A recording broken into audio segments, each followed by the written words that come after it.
جب دل دکھ سے چور چور ہو، آنکھیں اشک بار ہوں اور امید کی شمع بجھنے لگے، تب قرآن مجید ہمیں اللہ رب العزت کے قریب لے جاتا ہے۔ یہ صرف کتاب نہیں بلکہ شفا ہے ہر اس دل کے لیے جو ٹوٹ چکا ہو۔ نمبر 1، اللہ تبارک و تعالی دل شکستہ لوگوں کے قریب ہے۔ قرآن مجید فرقان حمید کے اندر اللہ رب العزت ارشاد فرماتے ہیں، اللہ لطیف بعبادہ، اللہ رب العزت اپنے بندوں پر بہت مہربان ہے۔ اللہ رب العزت کی نرمی دلوں کی حالت جاننے والے رب کی طرف۔ نمبر 2 بات، ہر تنگی کے ساتھ آسانی ہے۔ قرآن کریم کے اندر اللہ رب العزت ارشاد فرماتے ہیں، فَإِنَّ مَعَ الْعُسْرِ يُسْرًا إِنَّ مَعَ الْعُسْرِ يُسْرًا، پس بے شک تنگی کے ساتھ آسانی ہے، یقیناً تنگی کے ساتھ آسانی ہے۔ اللہ کی طرف سے سہولت بھی پریشانی کے بعد آتی ہے۔ میرا ایک دوست ہے عبداللہ، جب اس پر کوئی پریشانی آ جائے، کوئی مسئلہ پیش آ جائے، وہ کہتے ہیں کہ پریشان ہونے کی بجائے میں خوش ہو جاتا ہوں۔ میں نے پوچھا کیوں؟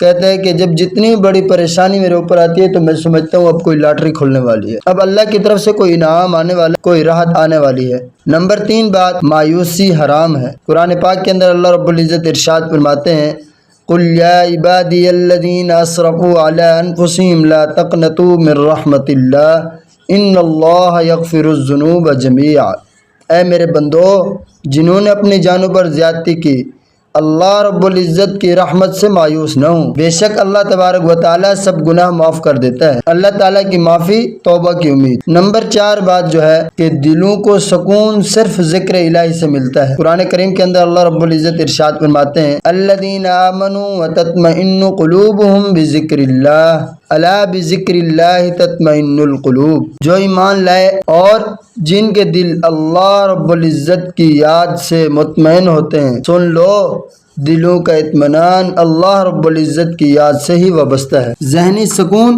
اور روحانی سکون یہ صرف اور صرف اللہ رب العزت کی یاد میں ہے کہ اللہ رب العزت صبر کرنے والوں کے ساتھ ہے۔ اللہ رب العزت قرآن کریم کے اندر ارشاد فرماتے ہیں، یا ایھا الذین آمنوا استعینوا بالصبر والصلاۃ ان اللہ مع الصابرین، اے ایمان والو صبر اور نماز سے مدد حاصل کرو، بے شک اللہ رب العزت صبر کرنے والوں کے ساتھ ہے۔ غم اور آزمائش میں صبر کی طاقت یہ صرف اور صرف اللہ رب العزت ہی عطا کرتے ہیں۔ اگر آپ کا دل زخمی ہے، آپ تنہا ہیں یا حالات سے پریشان، تو قرآن کریم آپ کے لیے ایک شفا ہے۔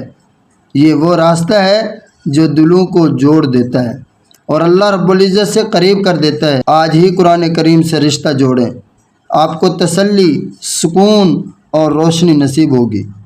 اگر میرا یہ کلپ آپ کو اچھا لگا ہو کمنٹ میں ضرور بتائیے اور اپنے مخلص دوستوں تک اسے شیئر ضرور کیجیے۔ میرے واسطے دعا کیجیے۔ میں آپ سب کا محمد صداقت اللہ۔